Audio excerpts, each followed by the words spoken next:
नमस्कार बच्चों। मुझे पता है कि जैसा आप लोगों का आज गणित का पेपर था और सभी का गणित का पेपर बहुत ही अच्छा गया होगा, क्योंकि मैंने इसी चैनल पर आप लोगों के लिए गणित के पेपर की वीडियो डाल दी थी पहले से, और वही पेपर आया है।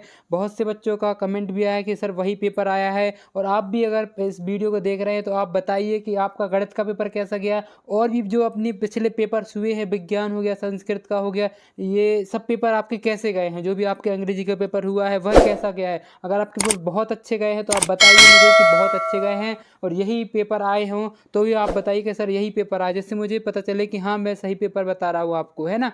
और मैं देखते चलिए इसमें आज की इस वीडियो में मैं आपको संस्कृत का पेपर बताने जा रहा हूँ, जो कि आपका कल 12 तारीख को होने जा रहा है। 12 नवंबर को कल आपका जो पेपर है वो संस्कृत का होगा, और उसके बाद आपका लास्ट पेपर समाज विज्ञान का रहेगा। वो समाज विज्ञान के पेपर में आपको 2-3 दिन का गैप मिल गया, इसलिए उसको अच्छे से रट के जाइए। वो भी मैं 1-2 दिन में आपका पेपर ले आऊँगा। आज होगा तो आज ही पेपर आपको बता दूंगा, ठीक है बच्चों। इसलिए चैनल को सब्सक्राइब कर लीजिए आप, जिससे आपको सामाजिक विज्ञान का पेपर अभी से पता चल जाए, है ना। और 2-3 दिन में आप अच्छे से रट के चले जाइए, ठीक है बच्चों। उसके बाद अपन लोग चर्चा करते हैं संस्कृत के पेपर के बारे में। इसमें कैसे कैसे प्रश्न आएंगे, आपके कल जो पेपर होने जा रहा है उसमें कैसे प्रश्न पूछे जाएंगे, और आपको क्या क्या लिख के आना है, उनके आंसर्स क्या क्या लिख के आने हैं। क्योंकि मैं वीडियो में आंसर्स भी आपको बताऊंगा, प्रश्न भी बताऊंगा, इसलिए आप एक कॉपी किताब अपने सामने रख लीजिए, अपनी एक पेज वगैरह कुछ रख लीजिए, जिससे आपको आप लिखते जाए, नहीं तो आप भूल जाएंगे जल्दी जल्दी में। अगर वीडियो देखोगे, वीडियो देखने से बस कुछ नहीं होने वाला। आप एक क्या करिए, एक पेज ले लीजिए या फिर आप एक कॉपी ले लीजिए, उसमें पेन से लिखते जाइए। हर एक वीडियो पॉज कर लीजिए, बाद रोक रोक कर वीडियो को अच्छे से आप लिख लीजिए पूरे प्रश्नों को, और अच्छे से याद करके जाइए। क्योंकि इसमें संस्कृत में सबसे बड़ी दिक्कत जाती है स्पेलिंग की, मतलब इसमें जो सुलेख रहती है, हलंत हो गया, विसर्ग हो गया, ये सब चीज़ें रहती हैं, इसमें बहुत ज़्यादा परेशानी जाती है। और इसमें क्या होते हैं, अंक भी कटते हैं बहुत सारे बच्चों के, तो ये थोड़ा सा कठिन हो जाता है पेपर, है ना। 50 में से 50 अंक लाने हैं, इस वजह से मैं बता रहा हूँ आपको कि पूरा पूरा पेपर बताऊँगा। बस आप इतनी वो कर लीजिए कि आपको हलंत विसर्ग में गलती नहीं करके आनी है पेपर में, नहीं तो मैं पूरा पेपर सही बताऊँ और आप वहाँ पर जाकर गलती कराएं। तो देखिए बच्चों, सबसे पहले अपन यहाँ पर देखते हैं कि विद्यार्थी का नाम लिख देना है आपको। और ये जानकारी तो वैसे मैं बता चुका हूँ, तो बताने की कोई आवश्यकता नहीं है ज़्यादातर, फिर भी मैं बता देता हूँ। यहाँ पर अनुक्रमांक लिखना है, यहाँ पर पिता का नाम लिखना है, साल, और यहाँ जिला, और यहाँ पर ब्लॉक का नाम लिखना है। और इसमें कितने 22 अंक का आपका, सॉरी 50 अंक का पेपर आएगा, और 22 क्वेश्चंस आएंगे आपके, है ना। आपका जो भी आपने दिया होगा, अभी गणित का पेपर दिया था, वो भी सेम पैटर्न पर आया था। उसी पैटर्न के आधार पर ये संस्कृत का पेपर भी आने वाला है। 22 प्रश्न आएंगे, 3 घंटे का पेपर रहेगा आपका, है ना। और उसके बाद आपको पता ही होगा, आप देकर आए हैं तो आप लोगों को एक्सपीरियंस हो गया होगा कैसे क्या उसका पैटर्न पूछा जा रहा है। बस आप तो पेपर देख लीजिए, इसमें कौन कौन से क्वेश्चन आए हैं, बस इतना करिए। जो जो इस वीडियो को पहली बार देख रहे हैं, और वो चैनल को सब्सक्राइब अवश्य कर लीजिए, वीडियो को लाइक करिए।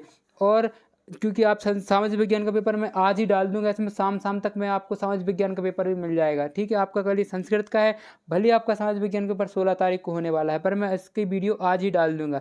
चलिए पहला प्रश्न देखते हैं। पहला प्रश्न इसमें पूछा गया है कि सूर्योदय अस्मिन् पदे संधि अस्ति, गुण स्वरा संधि, या फिर दीर्घ स्वरा संधि, आयादी स्वर संधि और वृद्धि स्वर संधि। इसमें अपन को सूर्योदय की क्या बतानी थी, संधि बतानी थी, है ना। तो संधियाँ आप लोगों ने पढ़ी हुई, कौन सी संधि है इसमें, गुण स्वरा संधि है। कौन सी, गुण स्वरा संधि है, गुण स्वर संधि है, कौन सी, गुण स्वर संधि है इसमें। उसके बाद देखिए दूसरे प्रश्न में कौन सी है, इसमें दूसरे प्रश्न में अपन से अव्यय पूछा गया है। इसमें सर्वत्र, बाला या यदा या तदा, इसमें से आपको बताना था कि अव्यय क्या होगा। तो इसमें अव्यय क्या है, बाला अव्यय है। और दोस्तों आप लोगों को एक बात और बता देना चाहता हूं मैं, कि अगर आप इस पीडीएफ जो ये क्वेश्चंस दिए गए हैं इनकी पीडीएफ चाहते हैं, तो आप मेरे टेलीग्राम ग्रुप से जुड़ जाइए। अब टेलीग्राम ग्रुप से आप कैसे जुड़ेंगे, टेलीग्राम ग्रुप से जुड़ने के लिए आपको कमेंट में, एक मैंने कमेंट कर दिया है नीचे, और एक लिंक भी दे दी है, उसमें लिखा होगा, पिन भी कर दिया है उस कमेंट को नीचे।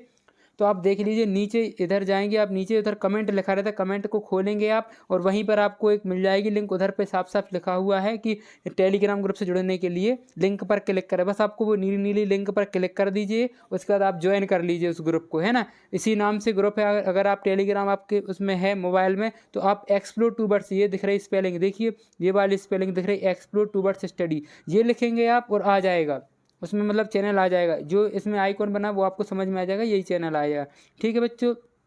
उसके बाद देखिए तीसरा प्रश्न, लिखित्वा आस्मिन् पदे प्रत्यय अस्ति, इसमें कौन सा उत्तर होगा, कृत्वा, इसमें उत्तर हो जाएगा इसका। देखिए चौथे का चौथे में पूछा गया है प्राचार्य अस्मिन् पदे उपसर्ग अस्ति, प्राचार्य में कौन सी उपसर्ग है, तो इसमें प्रा उपसर्ग है। बस बहुत सरल प्रश्न था। उसके बाद देखिए 5वां प्रश्न 16 एतस्य संस्कृत संख्या अस्ति, 16 को संस्कृत में क्या बोलते हैं, षोडश बोलते हैं। आप देखिए 6वीं 7वीं 8वीं प्रत्येक कक्षाओं के छात्रों को संख्याएं तो संस्कृत में आती ही आती हैं। एक प्रश्न तो ये आएगा ही आएगा आपका, है ना, आता ही है। वार्षिक में भी आएगा, त्रैमासिक में भी आया था और अर्धवार्षिक पेपर में भी आपको यही देखने को मिला, है ना। ये एक एक नंबर के प्रश्न हैं सारे। देखिए प्रश्न 6वां देखिए संप्रदान कारके विभक्ति अस्ति, संप्रदान कारके में कौन सी विभक्ति होती है, चतुर्थ विभक्ति होती है। उसके बाद देखिए प्रश्न 7वां देखिए पठित इतस्य पदे लकार अस्ति, इसमें कौन सा लकार है, पठती में कौन सा लकार है, लट लकार है। लकार भी बहुत महत्वपूर्ण है, लकार तो आते ही पीछे दिए हैं, आपकी किताब के पीछे दिए गए हैं, लकार दिए हैं, संधि दी, विभक्ति दी, ये सब चीज़ें आपकी जो किताब है उसके पीछे दी गई हैं। आप याद कर लीजिए। अगर अभी तो पेपर चल रहा है, आपको पेपर पता चल गया, वार्षिक का पेपर अगर आपको नहीं पता चलेगा तो फिर क्या करोगे आप, इसलिए अभी से क्या करते जाइए, उनको अच्छे से याद करते जाइए। और मैं वार्षिक का पेपर हो सकेगा तो इसी चैनल पर डाल दूंगा वार्षिक का भी, इसलिए आप अभी से चैनल को सब्सक्राइब करके रखिए, है ना। उसके बाद देखिए 8वां प्रश्न देखिए अश्वः धावतः धावन्ति या धावती, या क्या करता है, अश्व धावती मतलब दौड़ता है, धावता धावती, है ना। 9वां प्रश्न देखिए, 9वां प्रश्न पूछा गया है स्वागतम इतस्य संधि विच्छेदः भवति, जो स्वागतम में कौन सी संधि है, तो इसमें अपन को संधि विच्छेद करना है। इसमें कौन संधि विच्छेद करना है तो क्या आ जाएगा, सुधन आगतम, ये इसका संधि विच्छेद हो गया। उसके बाद देखिए 10वां प्रश्न हमसे पूछा गया है पंचमी विभक्ति रूपम अस्ति, पंचमी विभक्ति में कौन सा रूप, तो इसमें देखिए बस्या, ये तो 6वीं विभक्ति है। बस वृक्षाय, ये भी नहीं है। वृक्षाम, ये कौन सी है, वृक्षाम, ये 7वीं विभक्ति है। और उसके बाद वृक्षात, देखिए वृक्षात आपकी कौन सी, पंचमी विभक्ति हो जाएगी। उसके बाद देखिए 11वां प्रश्न, 11वें प्रश्न में निर्देश दिया गया यहाँ पर कि अधोलिखित प्रश्न नाम उत्तराणि संस्कृत लिखत, संस्कृत में आपको उत्तर लिखना है जो नीचे प्रश्न दिए गए हैं उनमें से, ठीक है। उसके बाद देखिए ये पहला प्रश्न पूछा गया हमसे कि स्वपाठ्य पुस्तकाते एकम श्लोक लिखत, इसमें देखिए जल बिंदु निपोत, ये आपको लिख देना है, इसका उत्तर हो जाएगा। देखिए अच्छे से देख लीजिए इसको अच्छे से, मैं 2 मिनट रोक देता हूँ, 1-2 मिनट। उसके बाद देखिए 12वां प्रश्न देखिए संधि कुरुत, संधि कुरुत में क्या लिखना है आपको, इसमें संधि बनानी है। ये संधि विच्छेद दिया गया है आपको, देव धन इंद्र, जगत धन ईसा, सत धन जना, तो सत धन जना का क्या हो जाएगा, सज्जना, देव धन इंद्र का क्या हो जाएगा, देवेंद्र, और जगत धन ईसा का क्या हो जाएगा, जगदीशा।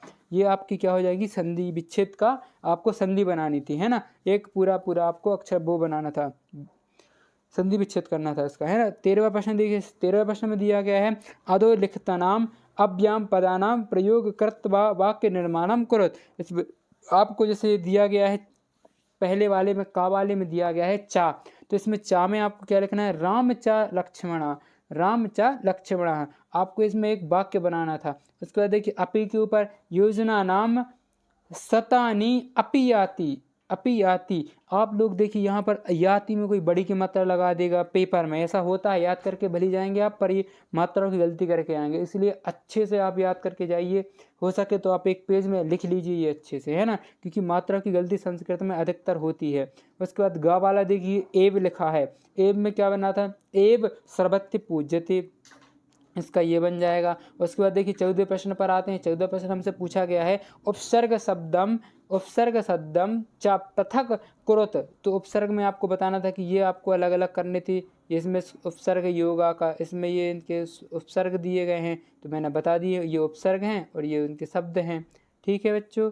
देखिए अब 15वां प्रश्न देखते हैं अधोलिखित संस्कृत संख्यायाम आरोह, इसमें आपको आरोही क्रम में लिखना है। कैसे आरोही क्रम, तो एकादश आएगा, पंचादश, 16, सप्ताह, अष्टादश, नवदश, सबसे पहले से बढ़ते क्रम में लिखना था, है ना, आरोही क्रम कहलाता है बढ़ते क्रम में, तो ये आपको आरोही क्रम में लिख दिया आपने। उसके बाद देखिए 16वां प्रश्न देखिए, 16वां प्रश्न पूछा गया है उचित विभक्ति युक्त शब्दई रिक्त स्थान पूर्ति, आपको ये रिक्त स्थान की पूर्ति करनी थी इसमें, तो ये दिया गया था उद्याने, अध्ययनाय, पुस्तकम, लेखन्याम, या फिर विद्यालयात, ईश्वरस्य, ये आपको कुछ शब्द दिए गए थे, इन शब्दों को आपको ये रिक्त स्थान की पूर्ति करनी थी, रिक्त स्थान पर लिखने थे। तो देखिए सबसे पहले यहाँ पूछा गया था ये अहम रिक्त स्थान पठामी लिख्यामी लिखामी, तो अपन क्या करते हैं, पुस्तक को पढ़ते और लिखते हैं। उसके बाद अध्ययन विद्यालय में गच्छामी, अपन क्या करते हैं, विद्यालय में अपन जाके पढ़ाई करते हैं। अध्ययन ईश्वरस्य ध्यानम करोमि संज्ञान काले उद्यानम भ्रमण करोति, और उद्यान में जाकर शाम काल में क्या करते हैं अपन लोग, भ्रमण करते हैं उद्यान में। ठीक है, उसके बाद देखिए 17वां प्रश्न देखते हैं। 17वें प्रश्न ये आ गया पूरा प्रश्न 3 नंबर का। देखिए 3 नंबर का प्रश्न है लकार के ऊपर। अगर आपको ने लकार पढ़े होंगे तो आपसे ये बन जाएगा। वैसे ये बहुत सरल है। देखिए लकार, आपको टेंशन नहीं लेनी, यही पेपर आने वाला है आपका। आपने देखा होगा पिछले पेपरों में, देखा होगा पिछले पेपरों में जो पेपर मैंने बताए हैं वही पेपर आए हैं पूरे पूरे, और मैंने एक भी क्वेश्चन गलत नहीं बताया। देखिए इसके बाद पठति पठतिस्य टाटी, कीड़ति का क्या हो जाएगा, ये कीड़स्यति, खाद खाद का इसमें यस्यति यस्यति बस लगना है लास्ट में। ये खादिष्यति, भवष्यति, भवंत्यसि, बदंत्यसि और करुष्यति, है ना, सब में यस्यति लगा देना। आधा सा और या और तहा, बस आप अच्छे से देख लीजिए कहाँ कौन सी मात्रा लगनी है, बड़ी की कहाँ लगनी है, छोटी की कहाँ लगनी है ना, और हलंत कहाँ लगनी, विसर्ग कहाँ लगनी, ये सब बस अच्छे से आप देख के जाइएगा। देखिए 18 प्रश्न देखते हैं। 18 हमसे प्रश्न पूछा गया है, प्रत्ययम योज्यत्व लिखत। आपको इसमें प्रत्यय लिखना था, इसमें प्रत्यय दिए गए थे, जैसे ये दिया क्वता क्वता, इसमें लिख, ये इसमें लेप लेप, इसमें कत्वा, ये प्रत्यय दिए गए थे। उसके बाद देखिए इसमें आपको क्या करना था, एक शब्द बनाना था, तो मैंने शब्द बना दिया। पठधन कृत्वा का क्या हो जाएगा, पठित्वा। लिखधन कृत्वा का लिखित्वा। प्रदा लिप्य का क्या हो जाएगा, प्रदाय। उसके बाद आगम लप्य का आगत्य। उसके बाद भूधन कृत्वा का भूगत भूत्वा भूत्वा। उसके बाद विधन लिख धन लिप्य क्या क्या हो जाएगा, विलक्ष्य। ये हो जाएंगे इसके इस प्रकार, है ना। उसके बाद देखिए 19वां प्रश्न दिया गया है, अधोलिखित गद्याश्याम पठित प्रश्नानाम उत्तराणि एक वाक्येन लिखत। आपको एक वाक्य में इधर उत्तर लिखने थे, ये आपको एक वो पाठ्यांश दिया गया था इसको और ये प्रश्न दिए गए हैं इसमें। इन प्रश्नों को पढ़कर आपको क्या करना है, यहाँ पर लिखने हैं। देख लीजिए यहाँ पर मैंने बताए हैं पूरे। ये देखिए लोकमान्यम तिलक का सीट, लोक में ये प्रश्न दिए गए थे और यहाँ पर ये उत्तर उनके लिख दिए मैंने। देख लीजिए आप अच्छे से, 3 नंबर का क्वेश्चन है भाई साहब, ये अच्छे से करके आइएगा आप पेपर में, है ना। उसके बाद देखिए इसमें आपको क्या लिखा है, इसमें लिखा अधोलिखम पद्याश्याम पठित प्रश्नानाम उत्तराणि एक वाक्य लिखत। आपको एक वाक्य में उत्तर लिखने थे इनके भी। इनके उत्तर में आपको एक और वीडियो बनाऊंगा, उसमें इनके उत्तर बताऊंगा, है ना। आप चैनल को सब्सक्राइब कर लीजिए, जिससे आपको पता चल जाए कि मैंने वीडियो डाल दी है। इसके आंसर तो अगर आपको ना मिले तो मैं आपको एक वीडियो बताऊंगा, उसमें डाल दूंगा। आपको घबराने की ज़रूरत नहीं है, बस आप इतना तो करिए, पहले इतना कर लीजिए 2-3 घंटे में, उसके बाद मैं ये वाली वीडियो डाल दूंगा तो आप इसको देख लीजिए। और अगर आप चाहते हैं कि एक ही बार में आपको पूरे आंसर से पता चल जाए तो आप टेलीग्राम ग्रुप से जुड़ जाइए, उसमें मैं इसके आंसर डाल दूंगा अभी थोड़ी देर से, है ना। थोड़ी देर से क्या, उसमें मैंने डाल दिए होंगे शायद, अभी देख लीजिए आप, है ना। उसका 21वां प्रश्न देखते हैं अपन लोग। 21वां प्रश्न अपन से पूछा गया है, प्रदत्त तथ्य शब्दई पत्रम पूरयत। आपको जो ये शब्द दिए गए थे इनको आपको पूर्ण मतलब इनमें भरना था आपको, है ना। तो इधर पे सेवायाम आएगा, यहाँ पे आवेदन पत्रम आएगा, यहाँ पे योजना में आएगा, यहाँ एक दिवस्य आएगा, और यहाँ ये शिष्य आ जाएगा, भवान ताम शिष्य ये आ जाएगा। उसके बाद देखिए 22वां प्रश्न देखिए। 22वां प्रश्न हमसे पूछा गया है। 22वां प्रश्न, पुस्तकम उद्यानाम विद्यालय धेनु। तो एक धेनु के ऊपर अपन को क्या लिखना था, एक 5 लाइनें लिख रही थी धेनु के ऊपर। तो ये 5 लाइन अपन ने लिख दी, 1 2 3 4 5, ये 5 लाइनें लिख दी। धेनु मतलब क्या होता है, गाय। तो ये गाय के ऊपर अपन को निबंध आया था एक प्रकार से, क्या 5 लाइनों का निबंध पूछा है। ये तो याद करके जाइए, वार्षिक परीक्षा में भी आएगा धेनु के ऊपर।